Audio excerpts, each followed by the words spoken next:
6 అది తప్ప నీకేం కనపట్లేదు. ఇంకా చేస్తారు. ఆ 6 కూడా ఉన్నాయి కదా, పెన్షన్లు అయినాయి ఆల్రెడీ. డిఎస్సి నోటిఫికేషన్ ఇచ్చారు. నోటిఫికేషన్ ఇవ్వగానే ఉద్యోగాలు పెట్టేస్తారా? నువ్వెన్ని సంవత్సరాలు జాబ్ క్యాలెండర్ ఇచ్చావు? అది ఇచ్చావా?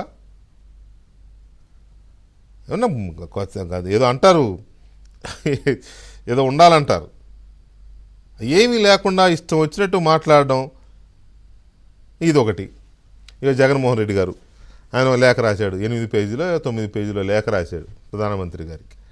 సరే, మొన్న ప్రెస్ మీట్లో చెప్పిందే అది అలా ఇది ఇలా గుడ్డు గూసు, అప్పుడు జరిగిందే ఇప్పుడు జరిగింది, దశాబ్దాలుగా జరుగుతుంది అంతా రాశాడు. అంతా రాసి చంద్రబాబు నాయుడు మళ్ళీ ఇదే ఆ ఫెయిల్యూర్స్ని కప్పిపుచ్చుకోవడానికి ఇప్పుడు బయట పెట్టాడు. 2 నెలల క్రితం బయటపడిందని ఇప్పుడు బయటపడింది అంటున్నాడు ఆయనే, ఇప్పుడు బయట పెట్టాడు అంటున్నాడు. ప్రభుత్వం ఫెయిల్యూర్స్ని కప్పిపుచ్చుకోవడానికి 2 నెలలు లేటుగా బయట పెట్టాడు అని ప్రధానమంత్రి గారికి రేఖ రాస్తున్నారు. ఈ ప్రభుత్వం ఎవరిది ఇక్కడ ఉన్నది?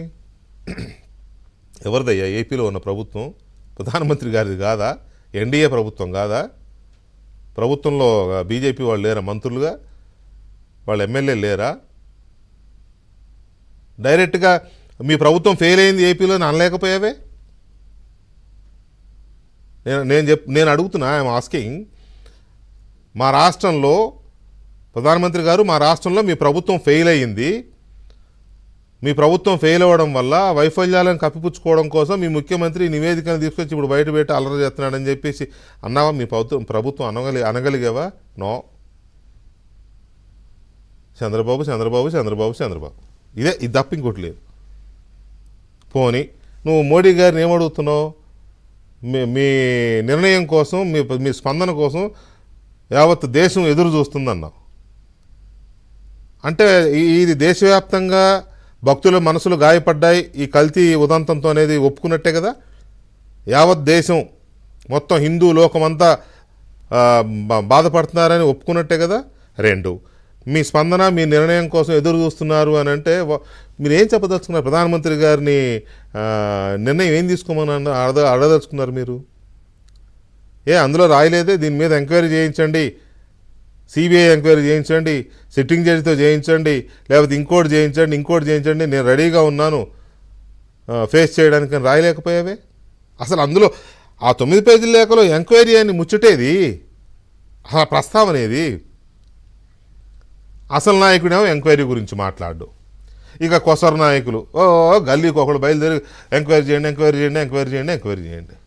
అసలు ఆయన మాట్లాడు. అసలు ఆయనకి ఎంక్వైరీ అంటే భయం. మీకు ఈ సందర్భంగా ఒక మాట చెప్తున్నా. వివేకానంద రెడ్డి గారి కూతురు సునీతారెడ్డి గారు ఒక మాట చెప్పింది ఆ మధ్య.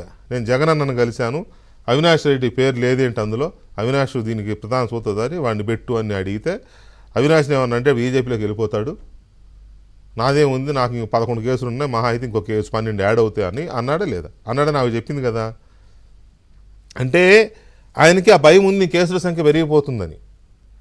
ఆయనేమో అంత పెద్ద లెటర్లో ఎక్కడ దర్యాప్తు చేయించండి, సిబిఐకి ఇవ్వండి అని అడగల. బట్ వీళ్ళు మాత్రం గల్లీకి ఒకళ్ళు మాట్లాడుతున్నారు, దర్యాప్తు చేయించండి, విచారణ వద్దు, విష ప్రచారమే ముద్దు అని ఒక ఆయన పెడతాడు. ఆ పేటీఎం మీడియా, బ్లూ మీడియా. విచారణే వద్దంట, విష ప్రచారమే ముద్దంట. విచారణ అడగలేదు కదా జగన్మోహన్ రెడ్డి, అడగలేదు కదా ప్రధానమంత్రిని. మీకెందుకు మరి, ఎందుకంత ఉలిక్కి పడుతున్నారు ఆయన అడగకుండా? చంద్రబాబు నాయుడు సిట్ వేశారు, దాని మీద స్పెషల్ ఇన్వెస్టిగేషన్ టీంని వేశారు ఐజీ నేతృత్వంలో విచారణ. కానీ అబ్బాబ్బే సిట్లు మాకు పనికిరావు, మాకు సిబిఐ కావాలి. మీరు బతికినంతకాలం 5 ఏళ్ళు మాత్రం సిఐడి. మొగుడు పెళ్ళాం పంచాయతీ కూడా సిఐడినే, అన్నదమ్ముల కొట్లాటకి సిఐడినే.